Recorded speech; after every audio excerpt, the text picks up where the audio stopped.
Hello mga ka-food trip! Welcome sa The Food Compass!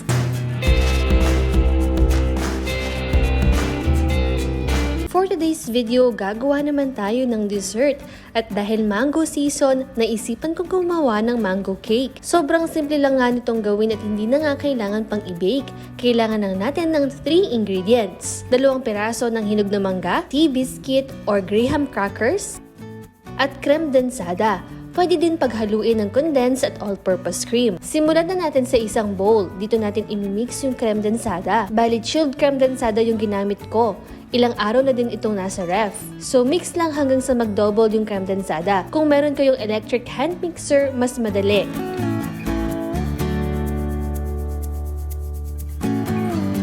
Set aside at hihiwain muna natin itong mangga. Bali, hiniwa ko lang sa magkabila yung pisngi ng mangga.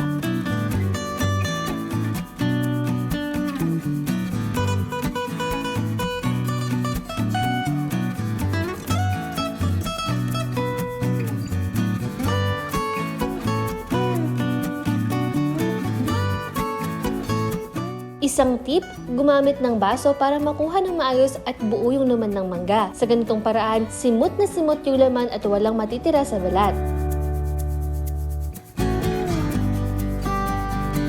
At dahil buo pa yung laman, mahihiwa natin ito into thinly slice.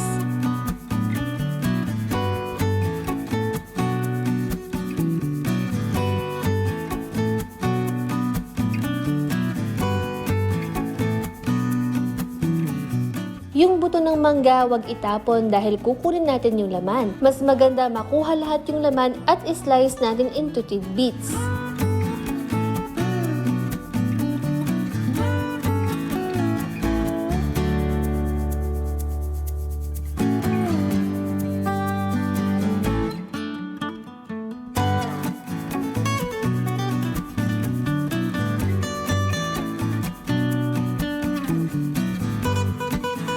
Ihahalo natin ito dun sa cream.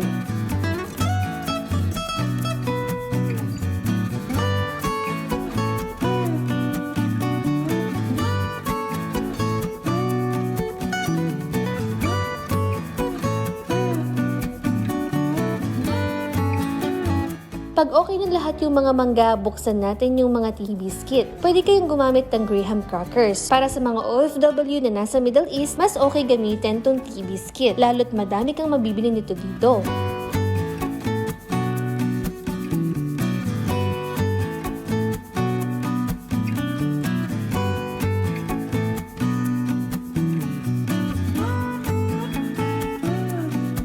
I-assemble ko na gamit ang bilog na container.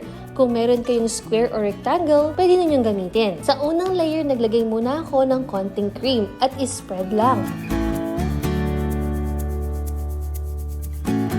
Pagkatapos, ilalatag ko na yung tea biscuits. Make sure na mapupuno ng biscuit yung unang layer.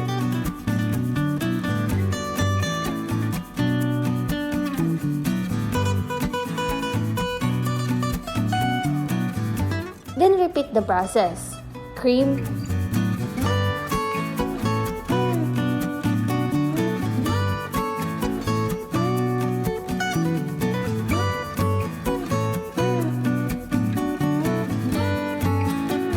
spread, and biscuit.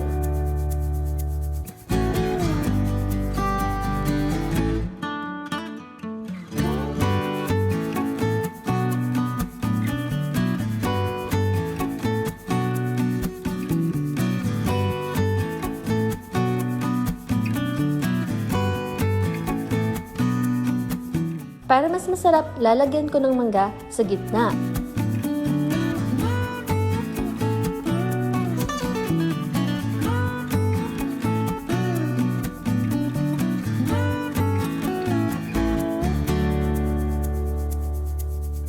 Buhusan lang natin ulit ng cream.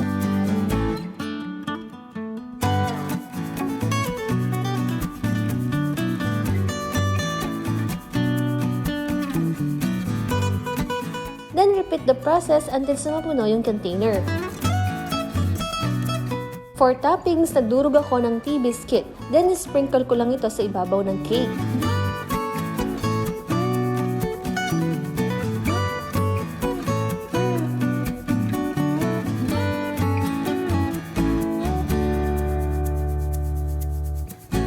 Naglagay din ako ng sliced mango for toppings.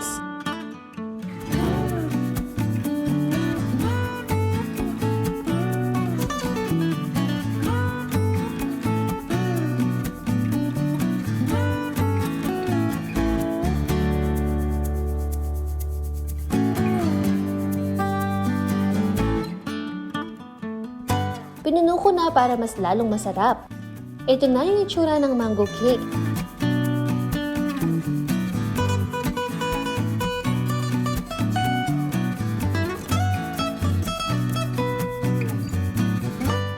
Next step is ilalagay at papalamigin natin sa ref for 4 hours or overnight.